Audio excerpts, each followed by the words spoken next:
Nous en arrivons à notre page magazine qui nous amène ce soir à la découverte d'un monde miniature, celui des figurines de bande dessinée, un domaine dans lequel une entreprise du Calvados est devenue, en l'espace de 20 ans, un des leaders mondiaux. C'est un reportage de Jérôme Ragnaud et de Fred Gatineau. Nos 2 premières boîtes, on a tout mis au point avec ces 2 boîtes. C'est l'histoire d'enfants devenus grands. Vous en souvenez bien? L'histoire d'une entreprise née à l'aube des années 80.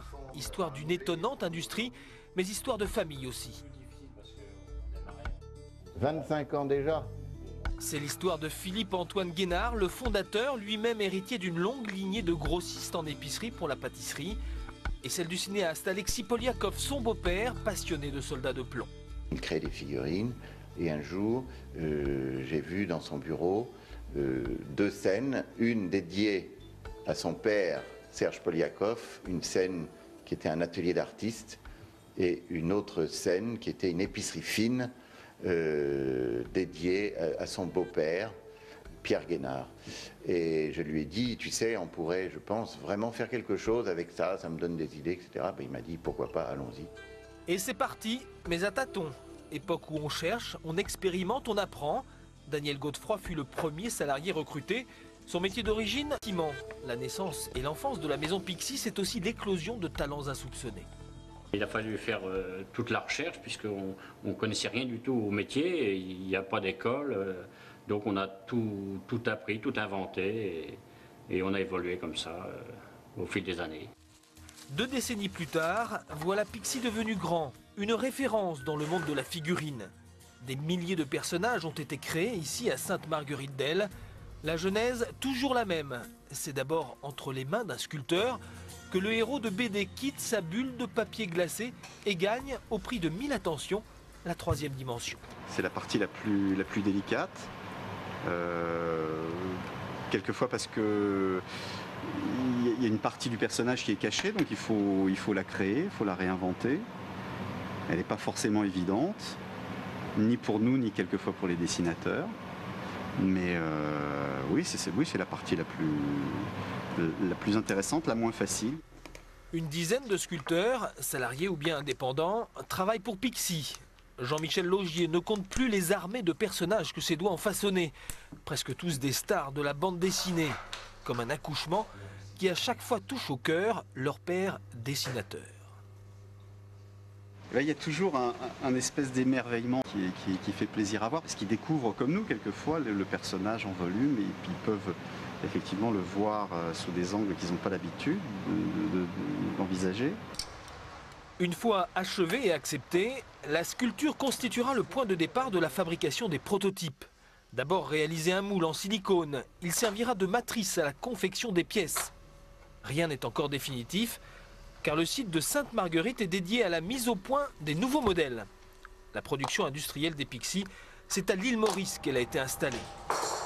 Étape suivante, l'atelier de fonderie. Le moule permet de couler les pièces en alliage de plomb.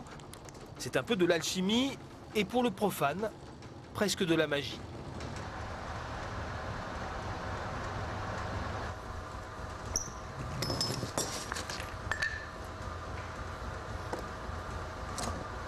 Suivant la difficulté de la pièce, il peut y avoir 3-4 pièces pour une scène complète.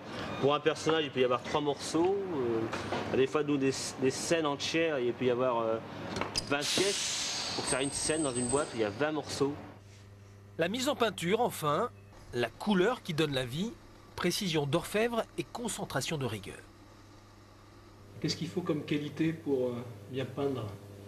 Aimer ça, c'est à peu près tout. Ça s'apprend? Non, pas vraiment. Faut avoir vraiment envie. Le Pixie est alors bon pour le service. Aux yeux de son acquéreur, il aura valeur d'objet d'art. Son prix varie de quelques dizaines à plusieurs milliers d'euros pour des scènes complètes en série très limitée. Le Pixie-maniaque qui aime ne compte pas toujours. Nos clients avec les collections Pixie ne sont jamais des enfants. C'est des adultes qui sont sans doute restés des enfants. On touche la part d'enfant dans l'adulte, toujours à travers une sorte de nostalgie, la recherche d'une petite Madeleine sans doute. Alors, à l'intention des plus mordus, on réalise même des vitrines à thème. En préparation, l'univers de Black et Mortimer. N'y seront présentés que des objets fétiches dénichés au fil des albums. L'opération est délicate car il faut ici retranscrire un climat, une ambiance réellement typique de l'histoire évoquée. Si vous voulez, sur l'ensemble de Black et Mortimer, il y a toujours des tas d'histoires assez glauques avec ou des robots, ou alors ça se passe dans les souterrains. Chaque collectionneur doit retrouver des petits morceaux, mais cet objet, dans quel album? Ça devient une sorte de jeu. Pixie, c'est le monde de la haute couture. Se côtoyant, dans la même entreprise, il y a Plastoy.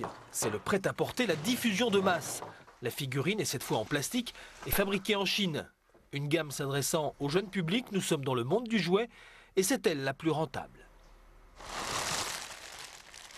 Les millions de Plastoy que l'on vend nous permettent de réaliser parfois quelques utopies qui rendent nos collectionneurs Pixie si heureux.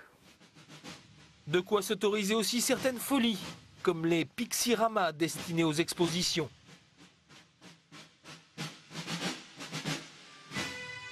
Dont le plus spectaculaire est celui-ci, la réplique de l'éphémère défilé de Jean-Paul Goude réalisé en 1989 sur les Champs-Élysées pour le bicentenaire de la Révolution.